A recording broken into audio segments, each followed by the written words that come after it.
지난 수요일에 제22대 국회의원 선거가 있었습니다. 여러분은 어떤 후보와 어떤 정당에 투표하셨습니까? 또 투표 선거 결과에 여러분 만족스러우십니까?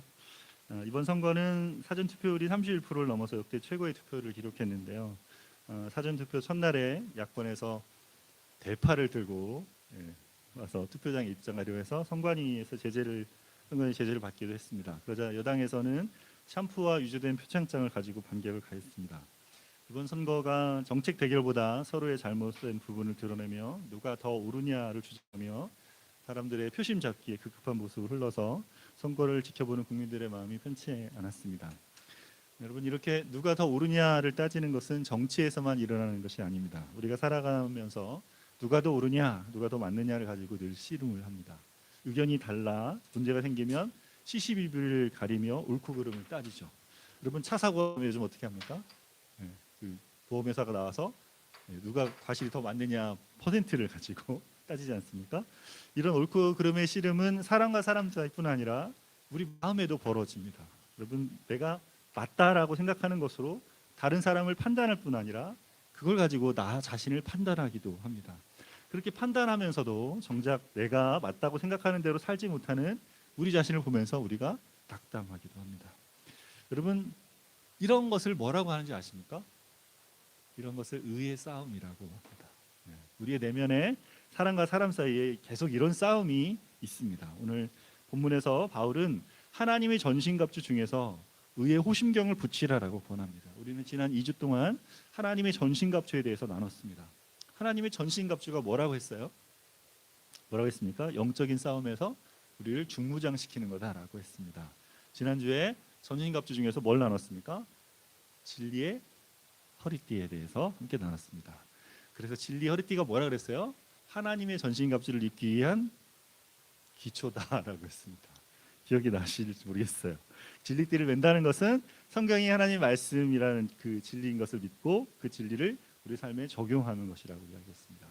지난 한 주 동안 여러분은 이 진리의 띠를 잘 메고 그것을 삶에 잘 적용하며 사셨습니까? 진리 허리띠를 매라고 한 후에 이제 본격적으로 사도 바울이 의의 호심경을 붙이라라고 권면합니다. 바울이 말하는 의의 호심경이 의미하는 것이 무엇일까요?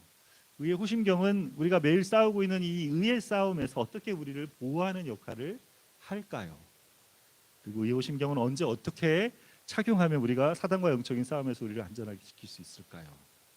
오늘은 하나님의 전신갑주 두 번째 의의 호심경을 붙이십시오라는 제목으로 본문을 통해 주신 은혜를 함께 나누기를 원합니다.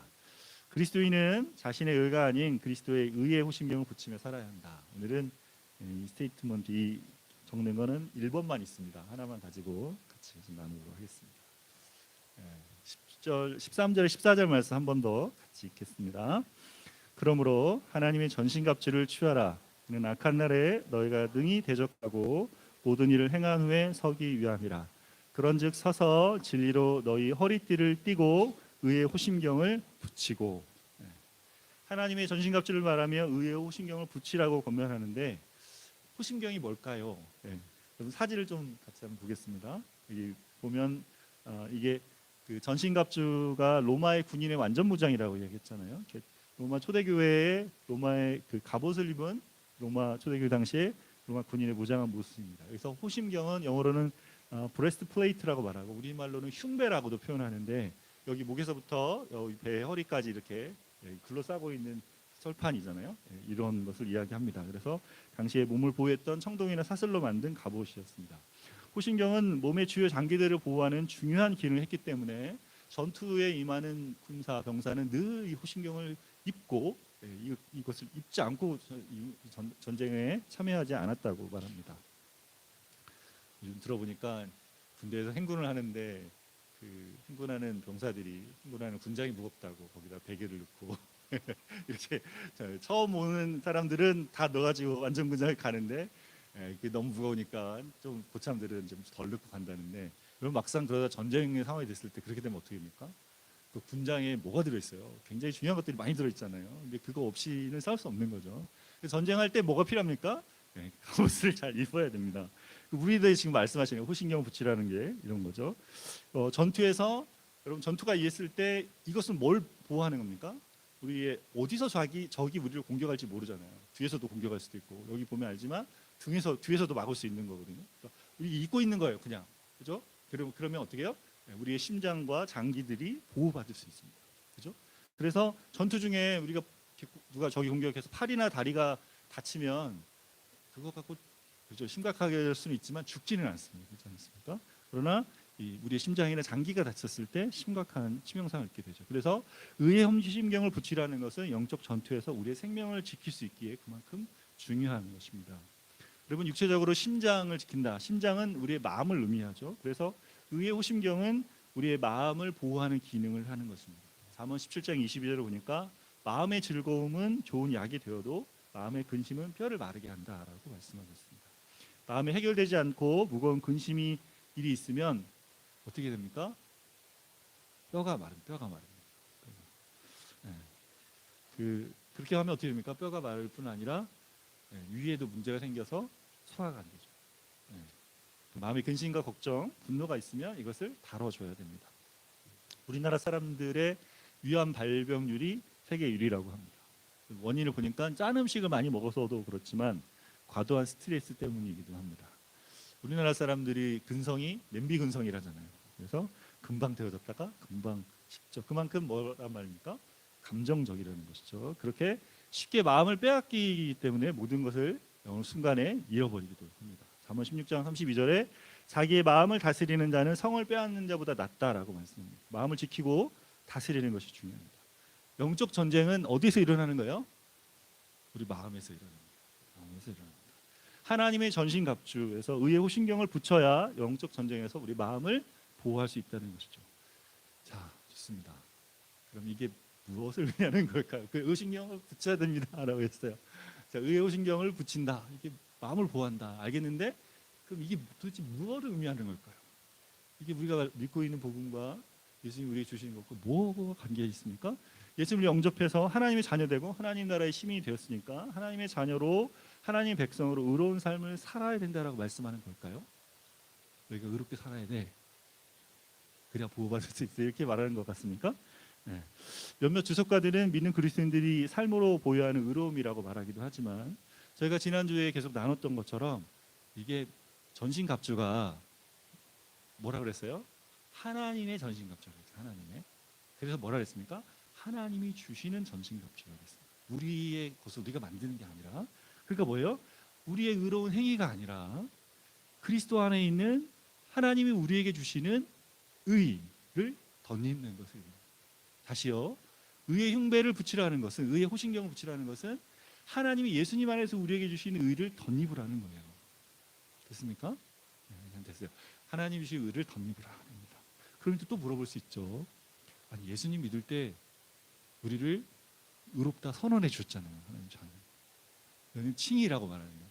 의로운 자가 되었어라는 선언을 해주셨다고 했는데 또 의의 호신경을 맬 필요가 또 있습니까? 이렇게 지금 물어볼 수 있죠. 그럼 아직 우리를 의로운 자가 된 것이 아닙니까? 그럴 때 어떻게 해요? 아니 하나님 의롭다 선언하신 게 맞죠. 예수 믿는 자에 선언하신 게 됐으니까. 근데 살면서 우리가 어떻게 해요? 그 선언이 있는데 살면서 너무 쉽게 주님이 주신 그 의의 선언으로 우리가 살지 못하고 어떻게 해요? 내 의를 가지고 살려 하기 때문에 그래서 의의 호신경을 매라 붙이라 이렇게 말씀하는 겁니다. 13절에 하나님의 전신갑주를 취하라. 이는 악한 날에 너희가 능히 대적하고 모든 일을 행하는 위에 서기 위함이라고 말씀합니다. 악한 날에 사단을 대적하기 위해서는 하나님의 전신갑주를 입고 취해야 된다. 우리의 싸움은 뭐가 아니다? 혈과 육의 싸움이 아니기 때문에 우리의 힘과 우리의 지혜와 우리 능력으로 싸우는 싸움이 아니기 때문에 영적 싸움이기 때문에 그래서 우리의 싸움으로 싸우려 한다면 우리의 마음을 지키기 어렵고 어려운 상황을 이겨내기 어렵고 비난의 정죄를 벗어나기 어렵게 된다라고 말하는 것이죠. 예수를 믿고 신앙생활하면서 우리가 직면하는 문제가 무엇입니까?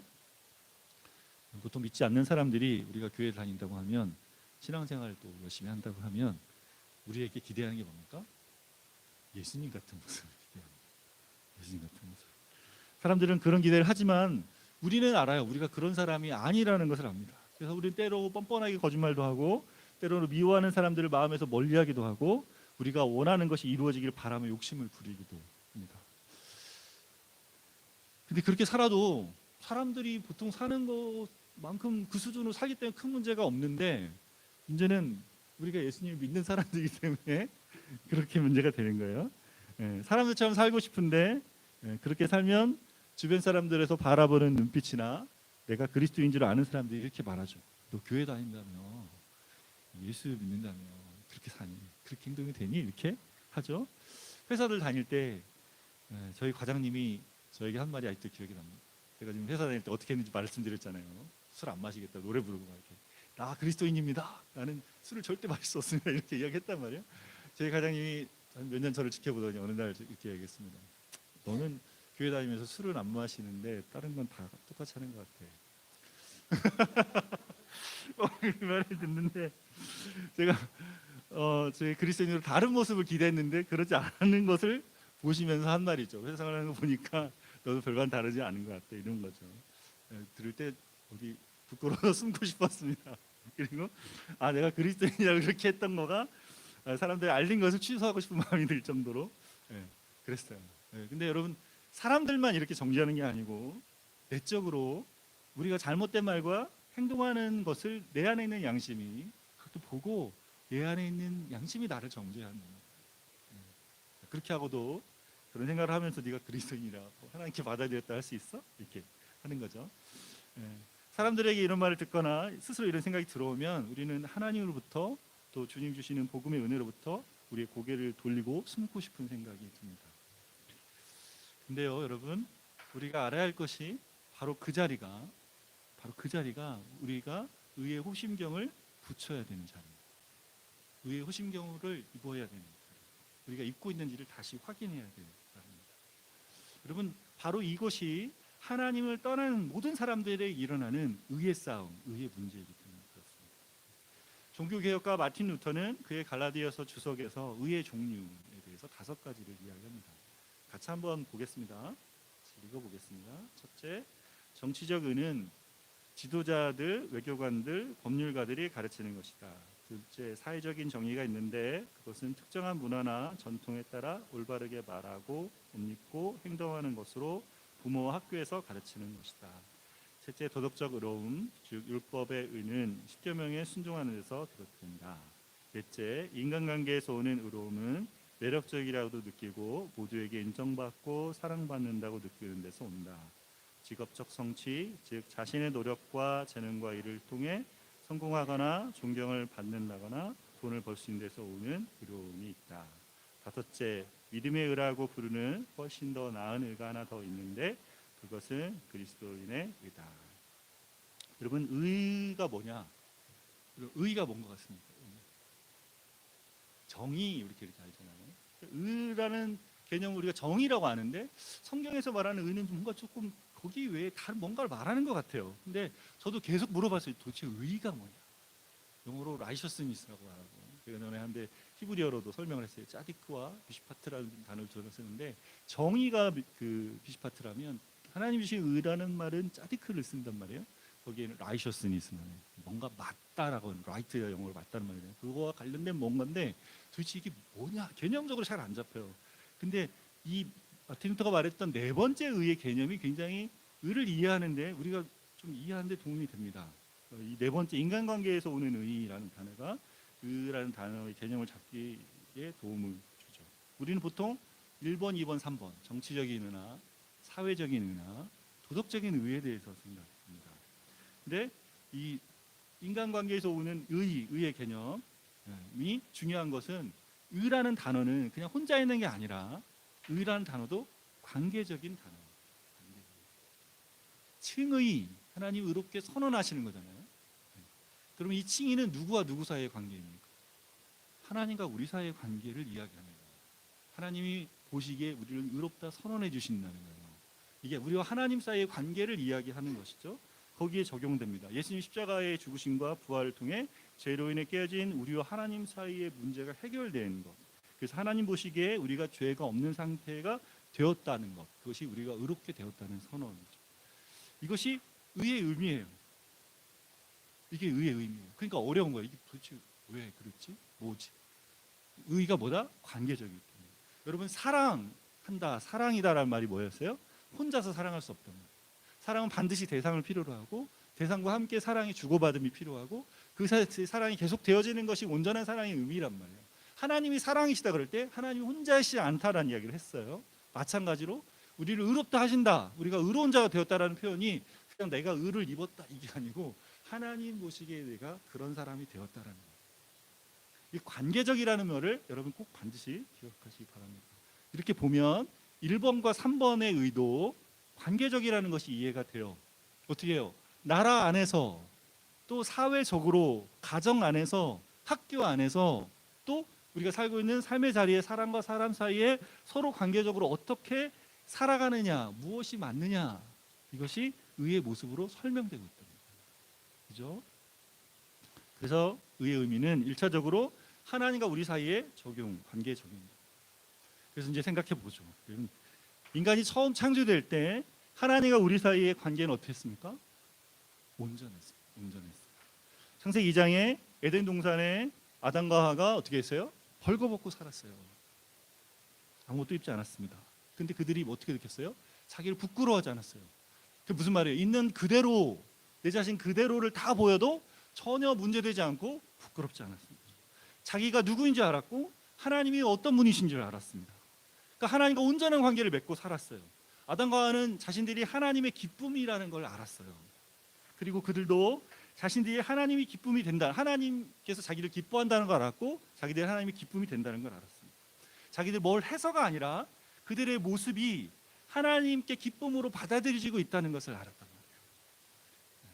여러분 그 상태가 어떤 상태였어요? 의로운 상태였단 말이에요. 의로운 상태.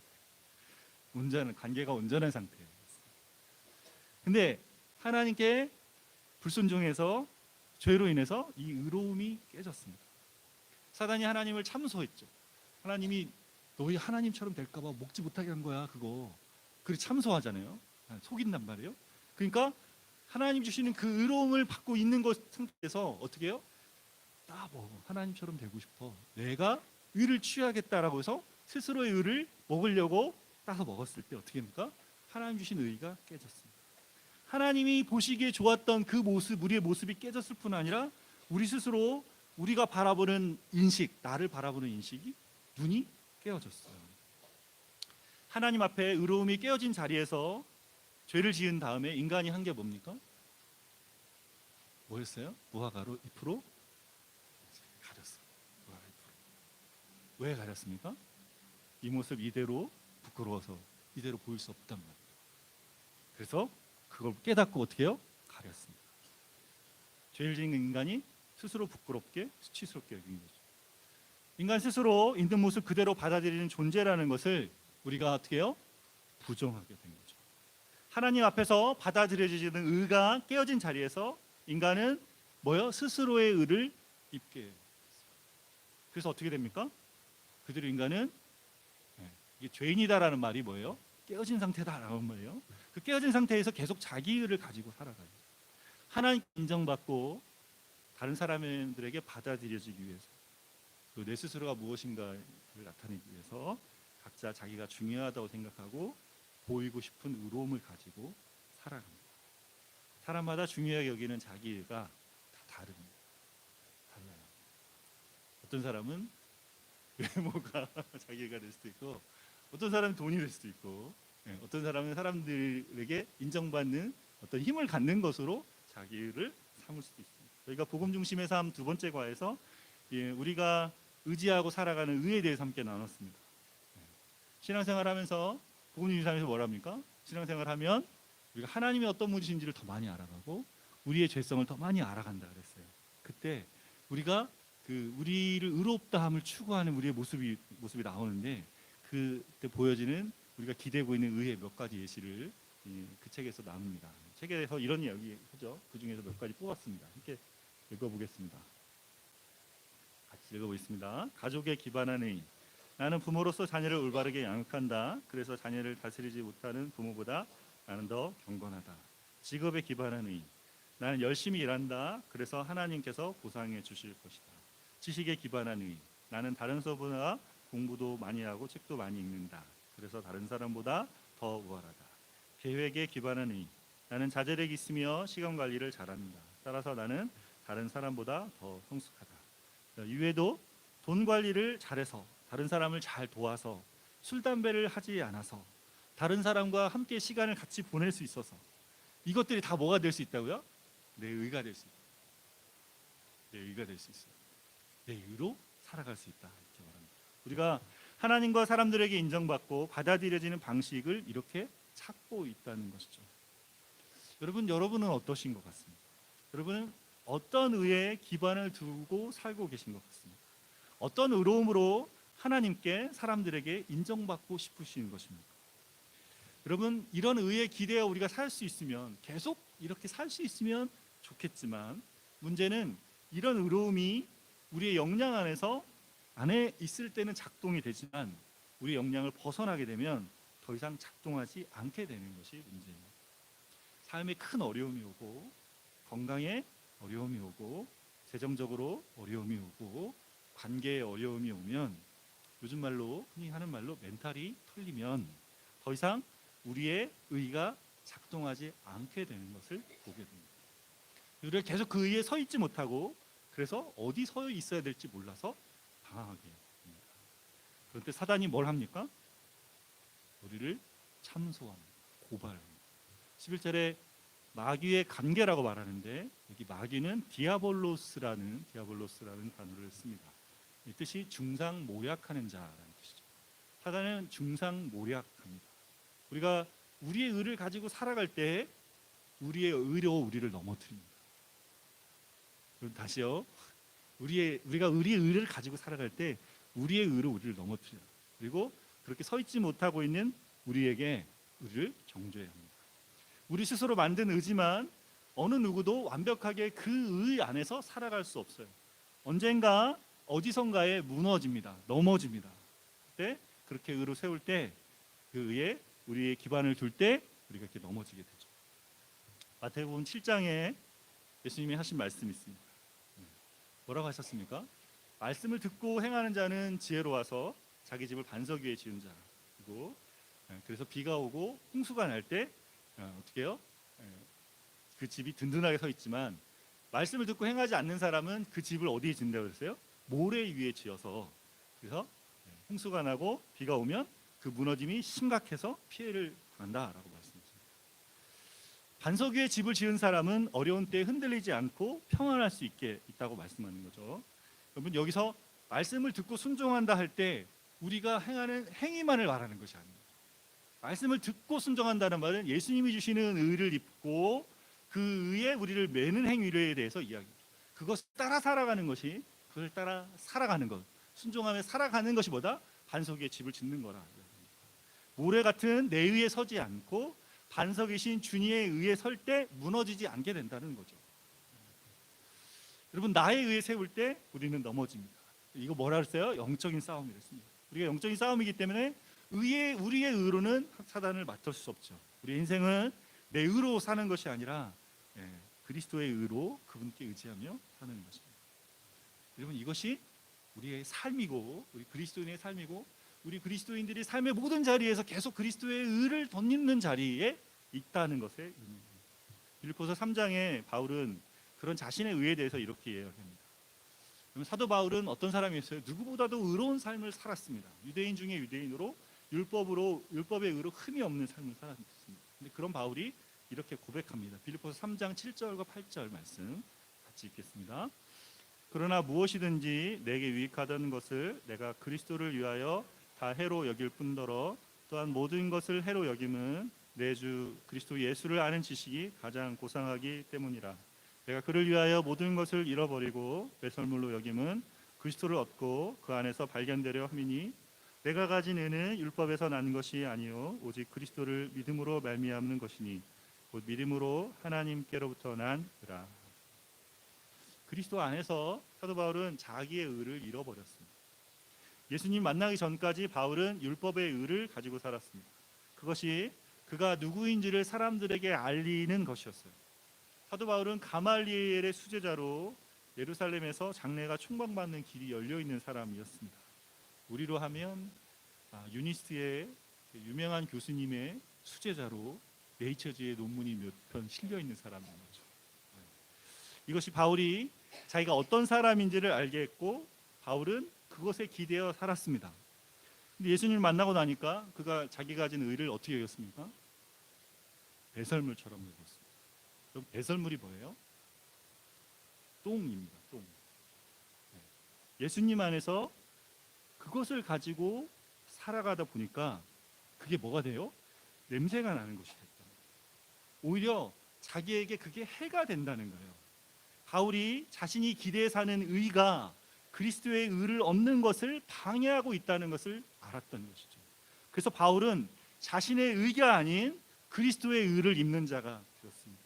그리스도를 아는 지식이 가장 고상해서 그가 가졌던 어떤 의보다 그를 더 의롭게 한다는 것을 그는 알았던 것이죠.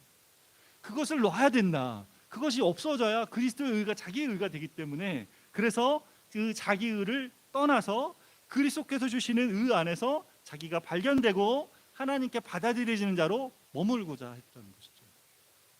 그리스도 안에서 자기 의가 아닌 그리스도의 의로 살고자 하는 바울의 이 모습이 뭐예요? 의의 호심경을 붙이고 사는 거죠. 문제는 이렇게 살고 싶지만 살아가면서 나도 모르게 주님 주신 의의 호심경을 붙이기보다 나의 의에 기대어서 살아가는 모습을 본다는 것이죠. 너무나 쉽게 이 주님이 주신 의를 잃어버리고 내가 만든 무화과 잎으로 가리고 있고 내 스스로 행하는 행위에 기대서 나를 세우고 나의 의로움을 내가 맞다는 것을 보이려고 살고 있다는 것입니다. 여러분, 이번 주 월요일에 노회가 있습니다. 노회 때 저희가 부산 노회인데 부산 노회 교세 현황을 파악합니다. 그래서 저희 합심총회에 보고를 하는데 그러기 위해서 이제 시찰별로 파악을 하는데 부산 노회에는 3개의 시찰이 있습니다.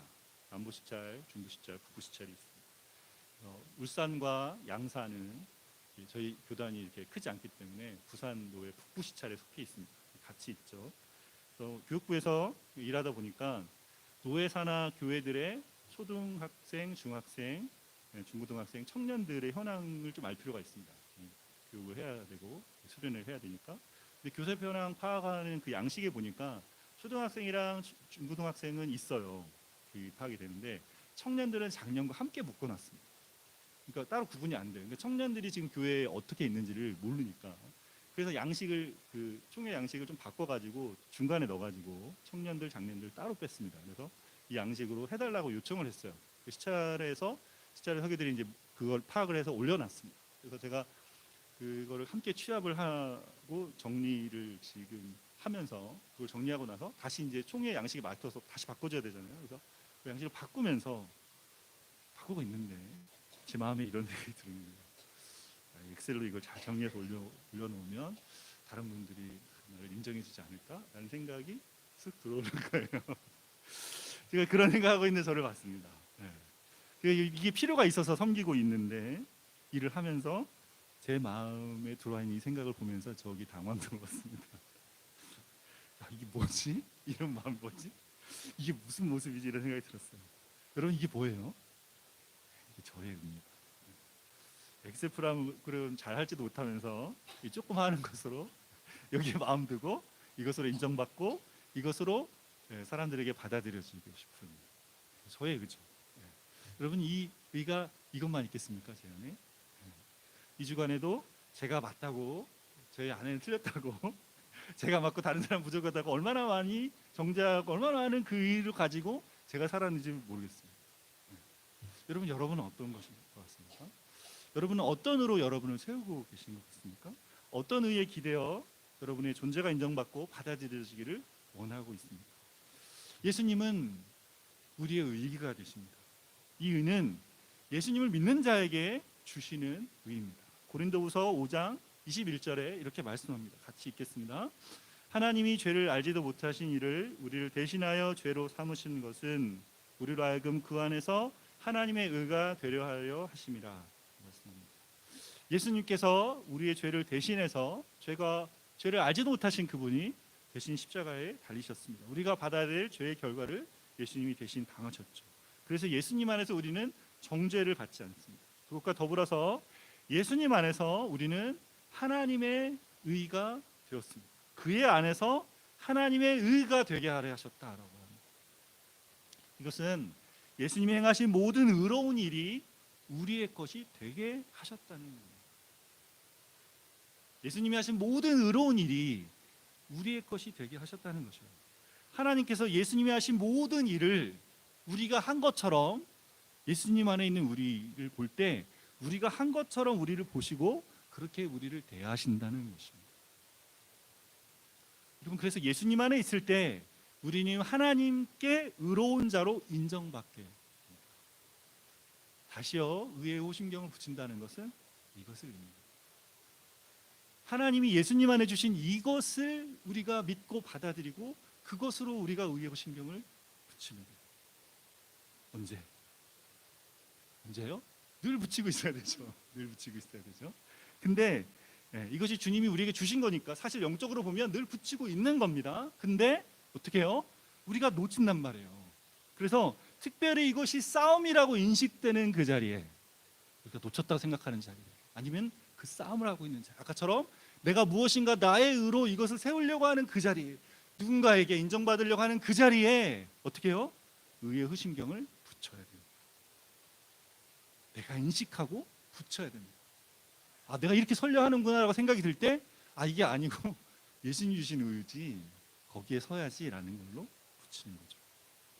우리가 전혀 기대하지 않은 일들이 일어날 때, 계속 좌절되는 상황이 벌어질 때, 우리가 원하지 않던 일들이 일어날 때, 우리가 원하던 일들이 일어나지 않을 때, 이럴 때 어떤데요? 그럴 때마다 내 의가 아닌 주님의 의의 호심경을 붙인 자로 새롭게 그것을 바라보라는 것이죠. 우리의 의로움이 깨어진 자리에서 우리가 정죄와 비난과 판단의 소리로 눌린 자리에서 어떻게 해요? 의의 호심경을 붙여야 합니다. 여러분, 그런 일이 일어나면 우리는 낙담합니다. 과장님이 제게 그 말을 할 때 제가 어떻게 해야 할지 몰라서 당황했던 기억이 있어요. 내가 그런 모습밖에 보이지 못했구나 라는 생각이 들어서 그처럼 숨고 싶었습니다. 그런 자리에 수치스럽고 여기며 분노하면서 우리가 우리 스스로를 실패자로 여기기도 합니다. 직장생활을 하면서 느꼈던 게 그랬어요. 이거 몰랐습니다. 정말 몰랐습니다. 어떻게 하는지 몰랐고, 그냥 내가 좀 더 괜찮은 사람으로, 그리스도인으로 정말 그렇게 괜찮은 거를 행하고 그런 모습으로 있어야 된다고 생각을 했지, 그런 자리에 있지 못한 나를 어떻게 주님 앞에 머물게 해야 될지를 몰랐어요. 그냥 뭐예요? 화를 내지 말아야지, 미워하지 말아야지, 판단하지 말아야지, 정죄하지 말아야지, 이렇게 생각한단 말이에요. 근데 언제게요? 어느 순간에 보면 어느새 화를 내고 있고 미워하고 있고 정죄하고 있고 판단하는 우리의 모습을 보면 어떻게 돼요? 무너지죠. 우리가 왜 또 이러는가? 왜 이거밖에 안 되는가? 왜 거기 다시 가 있는가? 그렇게 낙심하며 무너지며 마음이 상하는 것이죠. 여러분, 그 자리를 잘 들여다보면 거기 뭐가 있다? 뭐가 있다? 내 의가 있다. 거기 내 의가 있다. 내가 할 수 있고, 내가 그만큼 성장했고, 나를 신뢰하고 자신하는 자리가 거기 있기 때문에 내 의가 있는 자리 볼 때 어떻게 해야 돼요? 주님이 주신 호심경을 붙여요. 의의 호심경을 붙여요.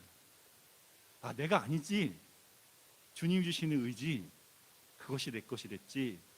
하나님 예수님 안에 있는 나의 깨어짐, 나의 실패를 보지 않으시고 나를 온전히 사랑하시지, 나를 받아주시지, 나를 기뻐하시지, 그분을 안에서, 예수님의 의 안에서 내가 받아들여지지, 내가 주님의 의를 덧입어야겠다라고 생각합니다. 그것이 뭐예요? 의의 호심경을 붙이는 것입니다. 주님이 주시는 의의 호심경을 붙인 사람은 그것이 사단이 내 안에서 참소하는 것인지 성령님께서 내 안에 함께 하셔서 이것을 가르쳐 주시는 것인지를 그렇게 분별합니다. 사단이 아까 뭐라 했습니까? 참소하는 자가. 그래서 우리에게 실패하는 모습을 보여주면서 우리를 하나님으로부터 떠나게 만들고, 하나님께 고개를 돌리게 만들고, 다시 우리의 무화과 잎으로 우리의 의를 덧입게 만듭니다. 네가 그런 사람이야, 그런 너를 하나님 어떻게 받아주시겠니? 이렇게 우리 마음 가운데 말하죠. 근데 성령님은 뭐라고 말합니까? 그 자리에서 이게 네 모습이야. 그러니까 넌 지금 예수님께 가야 돼. 그러니까 너 지금 예수님 필요해. 마귀는 너 죄 지었으니까 너 하나님 떠나야 돼라고 말하는데 성령님은 너 죄 지었으니까 주님이 너를 보고 싶어 하신다. 주님 너 보고 싶어 하신다. 품어주시려고 그렇게 말씀하시죠. 네. 그런 때 내 의가 깨어진 자리에 뭐 해야 돼요? 주님께 가는 것이 중요해요. 예수를 믿은 그리스도인이 짓는 진짜 죄는 죄로 인해 낙심하는 것입니다.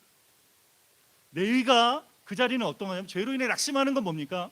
내 의가 더 크고 중요해서 주님이 주신 의를 내가 받지 못하는 거예요. 그건 뭐예요? 정말 교만한 것입니다. 우리가 주님을 믿는다고 하면서 그거를 받아들이지 못하는 건 정말 교만한 거예요. 정말 겸손한 사람은 주님 앞에서 내가 중요하지 않은 사람. 그분이 나를 위해 십자가에 죽으셨기 때문에, 그분이 흘리신 그 보혈로 나를 살리셨기 때문에 그것이 중요한 사람이에요. 그 사람은 어떻게 합니까? 그런 자리에 주님께 갑니다. 주님 주신 의를 받습니다. 주님, 저는 도저히 소망이 없고 도저히 안 되는 사람이지만 다시 주님의 의를 주님 앞에 던집니다. 그 은혜 앞에 섭니다. 또 고백하는 것이죠. 얼마 전에 들었던 성도님 이야기입니다.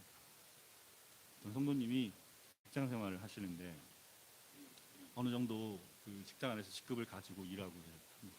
이분도 교회를 다니시지만 직장에서 사람들이 쓰는 이중장부 정도는 대수롭지 않게 여기며 사셨답니다. 어느 날 주차를 하다가 주차한 차를 부딪혔는데 그 차가 비싼 외제차였다는 거예요. 새 차. 그리고 살짝 닿다 생각하고 별일 아니라 생각해서 다른 곳에 이렇게 가서 주차를 하려고 하는데 내리다 보니까 그걸 본 사람들이 자기 차도 아닌데 어떤 사람이 따라와가지고 아니 차 부딪혀놓고 그냥 가시면 어떡하냐 이렇게 이야기를 했답니다. 이분이 등수능란하게 자기 하던 대로 제가요 차 안에서 음악 틀어놓고 너무 시끄러워가지고 이게 이렇게 부딪혔는지 잘 몰랐었네요. 제가 보고 주인한테 연락하겠습니다 이렇게 했대요. 그리고는 이렇게 봐서 전화번호 보고 연락을 했답니다. 그랬더니 주인이 듣고 그러셨으면 좀 문제 생겼으면 보험 처리하시면 됩니다 이렇게 이야기했대요. 그래서 알겠습니다 연락하겠습니다 이렇게 하고 정리를 했다는 거예요. 다 끝났잖아요. 집으로 돌아왔는데 여기 앉아 있는데 갑자기 심장이 벌렁벌렁해서 뛰는데 자기가 감당할 수 없다는 거예요. 아니 이게 다 끝난 일인데 이것이 생각이 든다는 거예요. 자기가 그냥 치고 그냥 왔던 자리, 그리고 너무 잘 이걸 넘긴 자리, 아무도 모르는 그 자리에 있는 그 자리에서 주님이 자기 마음 가운데 말씀하셨어요. 마음이 진정이 안 돼서 진정이 너무 안 돼가지고 2시간 이런 적이 없어요. 자기 삶에 이런 적이 없어가지고 도저히 안 돼서 교회 와서 기도하는데 그렇게 눈물이 나더라고요. 이렇게 눈물이 나고 주님 내가 복음을 안는데 계속 이렇게 살았군요. 이런 모습으로 살았군요라는 것으로 저 앞에 그렇게 아뢰면서 복음을 안다는 것이 무엇인지를 이제 조금씩 알겠다라는 이야기를 하셨다 했습니다. 여러분 이분이 하신 게 뭡니까? 그 순간에 의의 후식령을 붙인 겁니다. 성령께서 이분에게 이분이 기대어 살고 있는 것이 무엇인지 이분의 의를 보여주신 것이죠. 더 이상 그 의에 기대어 살지 말고 주님의 의를 입고 살라고 하신 것이죠.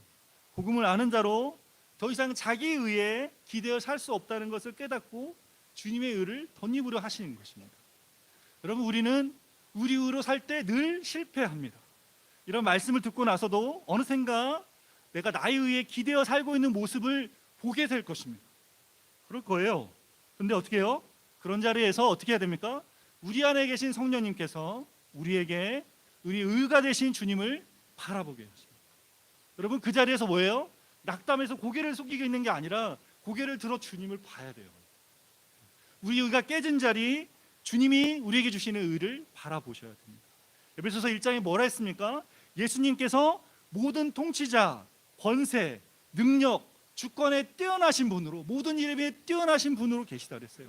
온 땅을 다스리시는 그분이 우리를 다스립니다. 그분의 의의 통치가 우리 삶 가운데 있습니다. 그분이 다스리는 의의 충만함이 우리 가운데 가득합니다.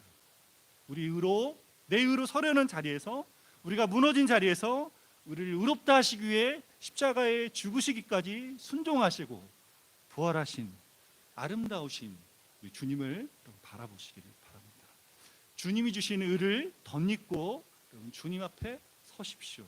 그렇게 의의 흉배를 붙이고 악한 날에 모든 것을 행한 후에 주님 앞에 온전히 서는 저와 여러분 되시기를 바랍니다.